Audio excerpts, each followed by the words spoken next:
Nets in GURPS are a strange weapon category that is listed on the ranged weapon table but can be used in melee. Net is a hard difficulty skill that defaults to Cloak -5. If we look at the weapon table in GURPS Low-Tech, we will see that there's only two nets. The large net is very heavy, 20 pounds, but is available at TL 0. It is cheap and doesn't even have that high of a strength requirement. When thrown, it has no half damage range and has a maximum range of strength divided by 2 plus skill divided by 5. GURPS Martial Arts says that the large net requires 2 hands, but the table does not reflect that. DFRPG clarifies that, saying that it requires 2 hands to ready, but only 1 to attack. The melee net appears later on TL2 and only weighs 5 pounds. It is even cheaper and has strength requirement of 8. When thrown, it has no half damage range and has a maximum range of strength plus skill divided by 5. No other weapon has its range calculated like that. So how does one use a net? Any net can be a thrown, entangling weapon. The only legal defenses are dodge and parry.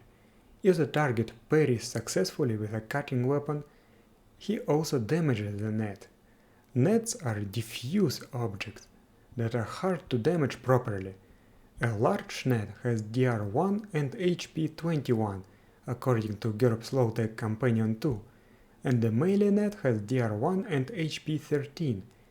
If you are using DFRPG, then the only legal defense is a dodge. Parrying does not work. I think that's reasonable, especially for the large net.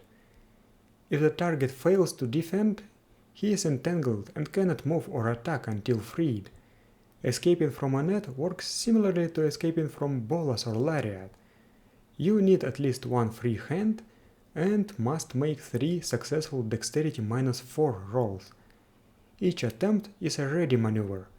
Animals roll at an extra -2, as do humans with only 1 hand available. Rolls to escape from a melee net are at +3. If you fail 3 consecutive rolls, you become utterly entangled and must be cut free.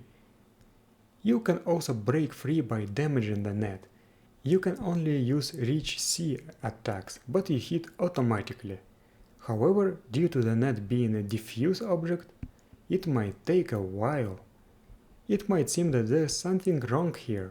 For example, why isn't it possible for a very strong monster to just burst through the net? Fortunately, DFRPG has some alternative rules. First, cutting the net with a Reach C cutting weapon requires 3 ready maneuvers but no rolls.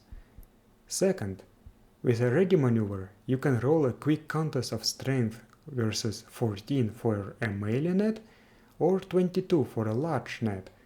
If you win, you burst the net. It seems that 14 and 22 are very close to the net's HP values, 13 and 21 respectively.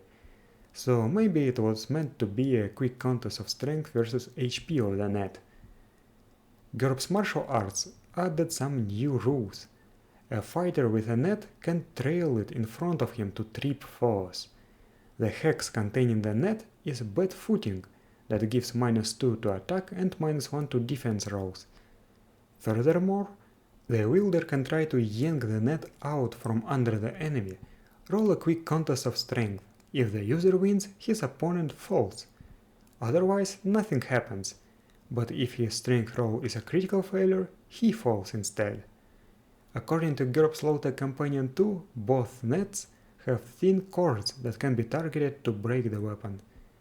The melee net can also be used as a melee weapon. It has a reach of 1 or 2 yards. Handle the attack as per lariats, and the victims attempt to break free as per bolas. As you can see, the rules are all over the place. It works both as a lariat, a bolas, and as binding with some extra features. It's both a melee and a ranged weapon. The number of hands required is inconsistent, and other rules are changed between normal GURPS and DFRPG. And then we have GURPS martial arts, technical grappling. Nets in technical grappling work like an entangling grappling attack, but there are also some rules that can be backported into normal GURPS, and I think that they should. A thrown net is an enveloping weapon that attacks an area. Such nets can be quite large. On a miss, a net occupies a circular area with a diameter found by looking up its size modifier on page 550 of GURPS basic set. You know, the range speed table. A size modifier plus 2 net can envelop a single size modifier plus 2 creature and fills a 5-yard diameter area on a miss. A net on the ground is considered bad footing, -2 to attack, -1 to defend. This has several implications. First, thrown nets should be used at +4 for attacking an area, but they are assumed to take a -4 for entangling, so this bonus is negated. Second, nets are area attacks, so you really cannot parry them. You have to dodge, and only if you can retreat out of the area. Third, nets have +1 to grapple for every size modifier the net is larger than the target. If the net is of a lower size modifier than the target, treat it as an entangling weapon instead, like a limp lariat, that also probably can be parried and dodged normally. Finally, the net requires space to use. Look up its size modifier on the size and speed range table, and read across the linear measurement column to find the radius of the circular area needed. For example, size modifier 0 net requires 2 yards of clearance in all directions around the wielder. I feel that if you combine the DFRPG rules with the ones that can be adapted from technical grappling, then nets become much more sensible. In any case, nets can be devastating.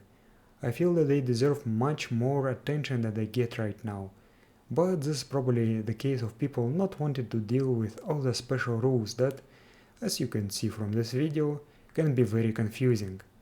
Thank you for watching, and I'll see you next time.